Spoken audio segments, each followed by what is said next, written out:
जय श्री राम भाई लोगों, I Himanshu welcome you all to our channel current मुद्दे।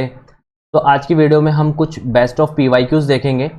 अच्छे क्वेश्चंस हैं, आप पहले खुद ट्राई करेंगे क्वेश्चंस को। एक शॉर्ट वीडियो होने वाली है ये, तो आप पहले वीडियो पॉज करेंगे, खुद ट्राई करेंगे और फिर आपको नहीं आता है तो आगे आप वीडियो देखेंगे या आप अपने सॉल्यूशंस को मैच करेंगे। Got it? तो स्टार्ट करते हैं हमारा आज का लेक्चर। हमारा आज का फर्स्ट क्वेश्चन है, in this given figure find the length of chord DE. Option है हमारे पास 10, 5, 8 और 6√2। तो करते हैं इस क्वेश्चन को। लेकिन करने से पहले कुछ कंसेप्ट देखते हैं हम, वरना इस क्वेश्चन करने का कोई मतलब नहीं रहेगा अगर सीधा ही क्वेश्चन करा दिया तो। ठीक है, इस फिगर से रिलेटेड जितनी भी हमारे पास चीज़ें अवेलेबल है, जो हम जानते हैं और हम जान सकते हैं और जो हमारे एग्जाम के लिए इंपॉर्टेंट है, वो सब देखेंगे इस फिगर में हम। देखो, स्क्रैच से स्टार्ट करते हैं। मेरे पास यहाँ एक पॉइंट है P। ठीक है, ये एक ऐसा पॉइंट है, इस पॉइंट से अगर मैं दो टेंजेंट ड्रॉ करता हूँ, ठीक है, जो कहाँ पर मिलती है, सर्किल को A पॉइंट पर और B पॉइंट पर। फर्स्ट थिंग जो हमें पता लगेगी वो है कि PA बराबर क्या होगा, PB होगा, जो कि सबको पता होगा, है ना। यहां पर मेरे पास इसका एक पॉइंट है O, जो कि इसका सेंटर है। अगर मैं टेंजेंट से सर्किल के सेंटर पर एक लाइन ड्रॉ करूं, वो उसकी रेडियस होती है और वो उस पर परपेंडिकुलर होती है। ठीक है, tangent is perpendicular on the radius. ठीक है, तो ये जो टेंजेंट है इस पर यहां पर भी ये R होगी और ये रेडियस होगी। ठीक है, तो यहां पर हम क्या देखते हैं इस केस में, इस फिगर में, अगर यहां पर इस P पॉइंट पर थीटा एंगल है, तो ये जो ऊपर एंगल बनेगा वो कितना बनेगा आपको पता है, ये बनेगा हमारे पास 180 माइनस थीटा। ठीक है, अगर मैं माइनर आर्क पे एक लाइन ड्रॉ करूं, इन दोनों को मिलाऊं और ये कह दूं कि ये पॉइंट C पर मिलते हैं, तो ये जो C पर पॉइंट है, ठीक है, ये कितना हो जाएगा, ये वाला जो एंगल है, इस एंगल की वैल्यू कितनी हो जाएगी, ये हो जाएगा मेरे पास 90 प्लस थीटा बाई 2। ठीक है, अगर मैं एक मेजर आर्क पर, ये वाला जो है आर्क, इस आर्क पर अगर मैं एक थीटा ड्रॉ करूं या इस थीटा की बात करूं, D पॉइंट है, जो ADB एंगल की बात करूं तो वो कितना हो जाएगा, अगर मैं P के रेफरेंस में बोलना चाहूं तो ये जो एंगल है, ये एंगल मेरे पास कितना हो जाएगा, 90 minus theta by 2। Got it? तो ये हमारे पास तीन तरह के क्वेश्चंस बन जाते हैं इस पर। कई बार होता है कि थीटा देकर के ये वाला एंगल पूछ लेता है, या ये वाला पूछ लेता है, या ये वाला पूछ लेता है। ठीक है, तो इससे रिलेटेड ये बहुत सही चीज़ थी, आपको एग्जाम में जरूर हेल्प करेगी, इस फिगर को जरूर याद रखना। और क्या क्या देख सकते हैं हम इस फिगर में, मान लो हमारे पास ये O पॉइंट है, ठीक है, ये सेंटर है हमारे पास, और यहां पर मैं एक टेंजेंट और ड्रॉ कर रहा हूं। ठीक, ये हमारे पास P पॉइंट था, ये A पॉइंट है, ये B पॉइंट है, और इसको बोल दो क्या नाम दो इसको, MN दे देते हैं। चलो, इसको M और इस पॉइंट को N नाम दे देते हैं। ठीक है, तो अब हम क्या देखेंगे इसमें कि अगर मेरे पास ये ट्राइंगल की साइड गिवन है A, B, और ये जो MN है, ये लंबाई कितनी C है। ठीक है, और मुझसे इस केस में पूछा जाए कि आप बताओ AM की लंबाई, और दूसरा या बोलूं BN की लंबाई, तो आप उसको कैसे फाइंड करेंगे। इसका सिंपल सा फॉर्मूला होता है, आपको याद रखना है कि ये जो ट्राइंगल हमारे पास कौन सा MPN अवेलेबल है, इसका क्या करेंगे, सेमी पेरीमीटर। ठीक है, सेमी पेरीमीटर। ठीक है, इसका हम सेमी पेरीमीटर निकालेंगे। तो इसका सेमी पेरीमीटर क्या होगा हमारे पास, A plus B plus C upon 2, और उसमें से हम क्या माइनस करेंगे, अगर मुझे AM की लंबाई चाहिए तो उसके कॉरस्पॉन्डिंग जो साइड है मेरे पास MP है, तो हम इसमें से ये A माइनस करेंगे, तो हमारे पास ये साइड कौन सी निकलेगी, AM। सिमिलरली अगर मेरे को अगर मेरे को दूसरी साइड निकालनी है, यानी अगर मेरे को BN निकालना है, तो BN के लिए मैं क्या बोलूंगा, ये जो सेमी पेरीमीटर होगा A plus B plus C, इसमें से मैं ये वाली साइड NP माइनस कर दूंगा, यानी B माइनस कर दूंगा, तो मेरे पास ये वाली जो साइड है BN, ये निकल आएगी। समझ में आई बात? तो ये वाली लाइन मेरे पास यहां से आ जाती है। अच्छा, एक चीज और आपको पता है, ये वाली जो BN है, इस जो CN लंबाई है, इसके बराबर होती है। ठीक है, और ये मेरे पास जो दूसरा पॉइंट है यहाँ पर, ये वाली जो लाइन है, ये A से M तक की जो लंबाई है, ये किसके बराबर होती है, ये MC के बराबर होती है। ये चीज़ भी आपको इस क्वेश्चन में ध्यान रखनी है इस टाइप में, क्योंकि एक पॉइंट से यहाँ से भी तो दो टेंजेंट जो ड्रॉ हो रही है, ये MC टेंजेंट है इस पॉइंट के लिए, और M से यहाँ A तक ये टेंजेंट है, तो AM और MC बराबर होंगे। लिख देते हैं AM इक्वल टू MC होगा, और दूसरी चीज हमारे पास BN इक्वल टू क्या होगा, CN हो जाएगा। तो ये चीज़ भी आपको इसमें ध्यान रखनी है। तो अब हमारे क्वेश्चन पे आते हैं वापस। ये हमारे पास क्वेश्चन था, हमें इस क्वेश्चन में इस DE की लंबाई फाइंड करनी है। तो अब इसको वीडियो पॉज करना एक बार और इसको खुद ट्राई करना आप कैसे निकालोगे। ठीक है, हम करते हैं इसको। देखो, हमें पता है कि इस ट्राइंगल का पेरीमीटर क्या होगा, 5 प्लस 4 प्लस 3 अपॉन 2, यानी 6। अगर मुझे BE चाहिए तो मैं 6 में से 3 माइनस कर दूंगा, यानी 3 है। अगर मुझे CD चाहिए तो मैं 6 में से 4 माइनस कर दूंगा, तो ये आ जाएगी 2। मुझे देखने से क्या लग रहा है, हमने एक चीज़ देखी थी कि AE और AD बराबर होने चाहिए, तो ये 3 प्लस 3 इक्वल टू 6 हो रहा है। और यहाँ पर 4 + 2 ये 6 हो रहा है। तो यानी मैं कह सकता हूँ कि ये वाली जो लंबाई है ये किसके बराबर है मेरे पास, ये इसके बराबर है। और ये वाला जो ट्राइंगल है हम इसकी बात करेंगे, लेकिन उससे पहले ये देखो कि ये जो छोटा ट्राइंगल है हमारे पास, ट्राइंगल ABC, इस ट्राइंगल ABC में आपको क्या ट्रिपलेट दिख रहा है, 3 4 5। अगर मुझे इसमें ट्रिपलेट दिख रहा है तो मैं क्या कह सकता हूँ कि ये इसका हाइपोटेनियस होगा, यानी ये कि राइट एंगल ट्राइंगल है तो ये इसका हाइपोटेनियस होगा, तो इसके सामने ये वाला जो एंगल है ये 90 डिग्री बनेगा। ओके, अब हम बात करेंगे ट्राइंगल DA और E की। इस ट्राइंगल में, यानी इस ट्राइंगल को अगर मैं ड्रॉ करना चाहूँ तो ये कुछ ऐसा ट्राइंगल है कि DE और ये है A पॉइंट। यहाँ पर मेरे पास 90 डिग्री है, ये मेरे पास 6 है, ये 6 है। तो अब शायद इस क्वेश्चन में औपचारिकता रह गई है, हम निकाल सकते हैं ये DE की वैल्यू कितनी आ जाएगी, 6√2। ठीक है, तो ऑप्शन मेरा D करेक्ट हो जाएगा। तो इजी क्वेश्चन था, हमने इसका कॉन्सेप्ट देखा और ये सवाल इजी बन गया हमारे लिए। ठीक है, नेक्स्ट क्वेश्चन देखते हैं। A shopkeeper purchased an article for ₹A and marked it 140% above its cost price and sold it after giving 2 successive discount of ₹270 and ₹20 respectively, and he earned a profit of 4A upon 5. Find the market price of the article. देखो हमारे पास यहाँ पर 3 चीजें given है। 3 चीजें कौन कौन सी, पहला है हमारे पास कॉस्ट प्राइस, दूसरा है मार्क प्राइस और तीसरा है सेलिंग प्राइस। हमें पता है कि इसकी कॉस्ट प्राइस कितनी है, A दे रखी है और हमने क्या करा, 140% अबव मार्क करा है। अगर मैं A का 140% अबव मार्क कर रहा हूं, यानी मैं A का कितना परसेंट लिखूंगा, 240%, यानी A अपने आप का कितना हो जाएगा, 2.4 टाइम्स हो जाएगा। ठीक है, ये चीज़ लिखनी आती है। जैसे अगर मैं कोई बोलूं कि अगर A नंबर है, अगर मैं उसको 10% इंक्रीज कर रहा हूं, इट मीन्स वो अपने आप का क्या हो जाएगा, A क्या हो जाएगा, अपने आप का 110% हो जाएगा। या मैं बोल सकता हूं वो अपने आप का 1.1 टाइम्स हो जाएगा। ठीक है, सिमिलरली अगर मैं इसका 20% बढ़ाऊं तो वो अपने आप का 120% हो जाएगा या 1.2 टाइम्स हो जाएगा। ठीक है, तो यहां पर सेम चीज है, हम 140% अगर मैं अबाव मार्क कर रहा हूं तो वो खुद का 2.4% हो जाएगा। ठीक है, अभी यहां से खेल चालू होता है रियल अपना। देखो इसके बाद वो क्या कर रहा है, वो दे रहा है डिस्काउंट। पहला जो डिस्काउंट देता है वो देता है 270 रुपए का। यहां 270 रुपए का डिस्काउंट देने के बाद कुछ वैल्यू आती है, उस वैल्यू के बाद वो 20% का वापस डिस्काउंट देता है, यानी ये जो चीज है दोनों ये सक्सेसिवली चल रही है। इसके बाद मेरे पास जो फाइनल आउटपुट मिलता है वो है मेरे को सेलिंग प्राइस।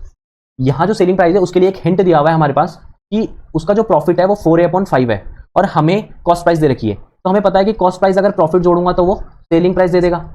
तो यहाँ पर जो सेलिंग प्राइस है वो कितनी हो जाएगी, A + 4A/5 which is 9A/5। ठीक है, यानी मेरे पास जो एक कॉस्ट प्राइस है वो कितनी आ जाएगी, 9A/5। अभी यहाँ से एक चीज देखो, क्या मैं बोल सकता हूं कि मेरे पास अगर मैं 200, ये 2.4A है जो मार्क प्राइस है, इसमें से मैं 270 हटा दूं, पहला डिस्काउंट दे दिया मैंने रुपए में, इसके बाद जो भी नंबर होगा मैं उस पर अगर 20% डिस्काउंट दे दूं, या मैं कह दूं कि उसको मैं 4/5 में सेल कर रहा हूं, तो ये उसका SP हो जाएगा। और यही चीज हमें पता है कि SP हमारे पास 9A/5 के बराबर है, तो मैं इन दोनों को बराबर रख सकता हूं। बस मुझे सिर्फ इतना सा लिखना आना चाहिए था। अगर मैं इसको इस फॉर्म में लिख पा रहा हूं तो मैं अपना आंसर निकालने में एबल रहूंगा, वरना मैं इसका आंसर नहीं निकाल पाऊंगा। ठीक है, वरना मेथड फिर लॉन्ग हो जाएगा। तो मैंने इसको इस फॉर्म में लिखा और मैं यहां से इसको काटता हूं तो आंसर आएगा मेरे पास। इसको सॉल्व करते हैं तो 24 चौक 96 यानी 9.6A माइनस 27 चौक 108 यानी 1080 इक्वल टू इधर आएगा 9A, यानी मेरे पास 0.6A की जो वैल्यू है वो कितनी आ जाएगी, 1080। A की वैल्यू कितनी आ जाएगी मेरे पास, 6 1 0 और ये पॉइंट वाला 0 यानी 1800। यानी मेरे पास जो A की वैल्यू है वो 1800 आ रही है, बट मुझे पूछा है मार्क प्राइस की वैल्यू बताओ, यानी आप अंकित मूल्य बताओ। तो इसको मैं 2.4 से मल्टीप्लाई कर दूंगा, and when we multiplied by 2.4 हमें क्या देगा, 18 चौक 72, 7 18 दून 36 और 7 43 और ये 1.10 लग जाएगा। तो यानी मेरा ऑप्शन D करेक्ट हो जाएगा। आई होप आपको क्वेश्चन समझ में आया होगा। देखो मैं खोल के इसलिए बता रहा हूँ इतना क्योंकि सभी तरह के एक्सपीरियंस रहते हैं, तो अंडरस्टैंडिंग में कोई दिक्कत ना हो, इसलिए मैंने इतना खोल के बताया। आपको जो जो स्टेप पता है आप उसको स्किप करना और खुद इसको जितना शॉर्ट हो सके उतना शॉर्ट में करने की कोशिश करना खुद से। ठीक है, सिर्फ आपको अगर आता है कंसेप्ट वाइज तो आपको सिर्फ इतनी सी चीज़ लिखनी आनी चाहिए थी, है ना। ये लिखने के बाद तो आप सीधा अपना आंसर निकाल सकते हो। ठीक है, नेक्स्ट क्वेश्चन देखते हैं। हमें क्या बोल रहा है इस क्वेश्चन में कि एक पर्सन है वो मार्क करता है अपने 40 आइटम्स को at 20% above the cost price. He sells 10 item at a 10% discount, 20 item में से 50% discount, and what is the maximum discount, round off में बताना है, he can offer on the remaining item, he can get the some profit. यानी मतलब वो जो third जो हमारे पास आइटम है उसको कितने डिस्काउंट पे बेचे कि उसको थोड़ा बहुत प्रॉफिट तो हो। ठीक है, माइनर सा ही हो बट हो। तो इसको करते हैं। देखो हमारे पास CP MP, ठीक है, हमें पता है कि यहाँ हमारे पास क्या दे रखा है कि आपके पास 40 वस्तुएं हैं। मैं कह रहा हूं कि एक आर्टिकल की प्राइस 1 रुपए है, तो 40 आर्टिकल की कॉस्ट प्राइस 40 रुपए है। 40 रुपयों को वो 20% मार्कअप कर रहा है, यानी वो कितना रुपए मार्कअप कर रहा है, +8 मार्कअप कर रहा है। तो कितना हो जाएगा, ये 48 हो जाएगा। अभी इसके बाद क्या कर रहा है वो, यहां से जो 10 वस्तुएं हैं, ठीक है, यहां से जो 10 वस्तुएं हैं उनको वो 10% डिस्काउंट पे बेच रहा है। तो अगर एक वस्तु पे 10% का वो डिस्काउंट दे रहा है तो 10 वस्तुओं पर वो कितने का डिस्काउंट देगा, 100% का, टोटल 100% का डिस्काउंट हो जाएगा। जो 20 आर्टिकल है उस पर अगर वो 15% का डिस्काउंट दे रहा है तो टोटल 300% का डिस्काउंट हो गया। अब जो 10 आर्टिकल रिमेनिंग रह गए, हम कह रहे हैं कि उस पर वो x% का डिस्काउंट दे रहा है, यानी उस पर वो 10x% डिस्काउंट दे रहा है, ठीक है। तो ये जो ओवरऑल डिस्काउंट आया तो ये कितना है मेरे पास, 400 + 10x, और ये जो डिस्काउंट आया पूरा, ये किस पे, ये परसेंट में ही है, ठीक है, देख लेना वो। ये जो डिस्काउंट आया ये कितने पे, 40 आर्टिकल का है, ठीक है। वही है एवरेज वाला सीन कि ये जो हमारे पास आया है टोटल अलग अलग का है भाई, 10 आइटम पे 10% है, 20 आइटम पे 15% है, फिर 10 आइटम पे x% है, तो टोटल इतना डिस्काउंट हुआ। हमने इनको ऐड करा, 40 से भाग दिए, तो इसे बोलेंगे हम ओवरऑल डिस्काउंट, यानी ओवरऑल आपने इतना डिस्काउंट दिया। यानी आप इसके बाद 48 के बाद अगर इस पे ये इतना डिस्काउंट दोगे तो आपको आपका एसपी मिल जाएगा। सिर्फ इतनी सी लैंग्वेज थी, समझ में आई। अभी मेन चीज सुनो कि वो कहना क्या चाह रहा है। वो कह रहा है कि आप जो शेष वस्तुएं हैं, ये जो 10x है, इस पर कितनी मैक्सिमम छूट दे सकते हो कि आपको थोड़ा बहुत लाभ हो। अब एक चीज सोचो, आप दुकानदार हो, आपने कोई चीज आप कहीं से लेके आए 40 रुपए की, आपको उसकी कॉस्टिंग आई, आपने सोचा कि मैं उसको 8% अबाव मार्क करता हूं, तो अभी आप एज ऑफ नाउ आप 8 रुपए के फायदे में हो, ठीक है। बट आपने बोला कि बस मेरे को इतना सा करना है कि मैं मैक्सिमम डिस्काउंट दे दूं। तो हमेशा याद रखना, मैक्सिमम डिस्काउंट के केस में आप कितना डिस्काउंट दे सकते हो, जितना आप इस 8 से कम ना जा सको। कहने का मतलब यह है कि आप 48 रुपए पे मैक्सिमम केवल 8 रुपए का डिस्काउंट दे सकते हो। लेट्स सपोज अगर मैं बोलूं कि आपने ज्यादा दानवीर बने और आपने कितने का डिस्काउंट दे दिया, 9 रुपए का, यानी मैं कह रहा हूं कि आपने 48 रुपए पर 9 रुपए का डिस्काउंट दे दिया, ठीक है। तो आपका जो फाइनल प्राइस आया, जो एसपी आया, वो 39 रुपीज आया, बट आपकी कॉस्ट प्राइस कितनी थी, 40 रुपए थी। आप देखो, आपने ऐसा करने पर आपको 1 रुपए का लॉस हो गया। मैक्सिमम डिस्काउंट के केस में हमेशा ध्यान रखना, हम कभी भी खुद का लॉस नहीं करेंगे। हमारी जो लिमिट है वो 8 रुपए तक की है, यानी हम कितना डिस्काउंट दे सकते हैं, 8 रुपए का डिस्काउंट दे सकते हैं, कितने पे, 48 रुपए पे। अगर मैं बोलूं कि परसेंट में कितना डिस्काउंट दे सकते हैं, तो अपन 100/6 का डिस्काउंट दे सकते हैं। कैसे, 8/48 इंटू, तो ठीक है, इतने परसेंट, यानी 100/6% का डिस्काउंट दे सकते हैं।